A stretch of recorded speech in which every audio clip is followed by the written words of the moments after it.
지난 15일 북한 목선이 우리 경계망을 뚫고 삼척항까지 들어온 사건과 관련해 정경두 국방부 장관이 대국민 사과를 했습니다.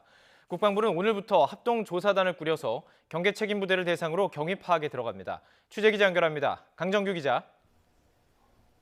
네, 국방부입니다. 네, 군 수장이 결국 고개를 숙였군요. 네, 그렇습니다. 정경두 국방부 장관 조금 전인 오전 11시 이곳 브리핑룸으로 내려와 대국민 사과를 했습니다. 정 장관은 이번 상황을 엄중하게 인식하고 있다며 국민 여러분께 깊은 사과의 말씀을 드린다고 말했습니다.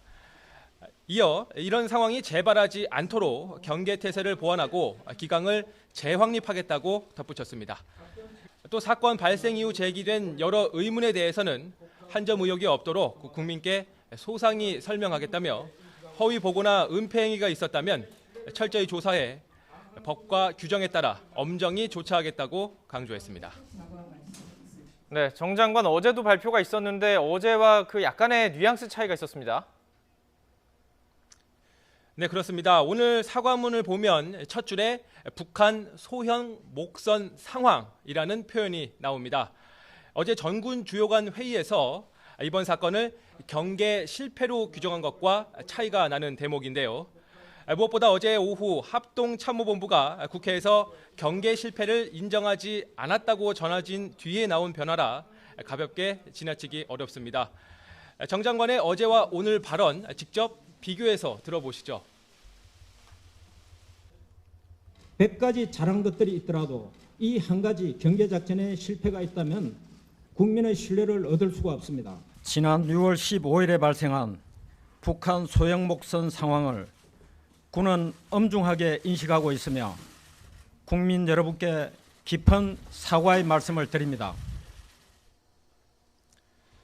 특히 정 장관은 오늘 기자들의 질문을 따로 받지 않고 사과문만 읽은 뒤 자리를 떴습니다. 제가 직접 정 장관을 뒤따라가 입장이 바뀐 건지 물었는데요.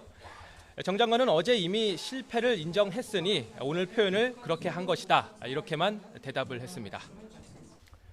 자, 국방부 후속 조치로 이번 사건에 대해서 합동조사도 실시한다고요. 네, 그렇습니다. 국방부는 오늘 감사관을 단장으로 하는 30명 규모의 합동조사단을 꾸렸습니다.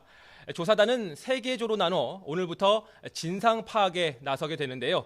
합동참모본부와 육군 23사당, 그리고 해군 1함대 등 해상과 해안 경계작전에 책임 있는 부대를 철저히 조사하겠다는 겁니다. 조사 과정에 따라 조사본부 수사관과 기술 검증 요원 등도 추가될 예정입니다. 국방부는 합동조사 결과가 나오면 법규에 따라 엄정하게 조치하고 식별된 경계작전에 대한 문제점은 조속히 보완 대책을 마련해 나갈 것이라고 강조했습니다. 지금까지 국방부에서 전해드렸습니다.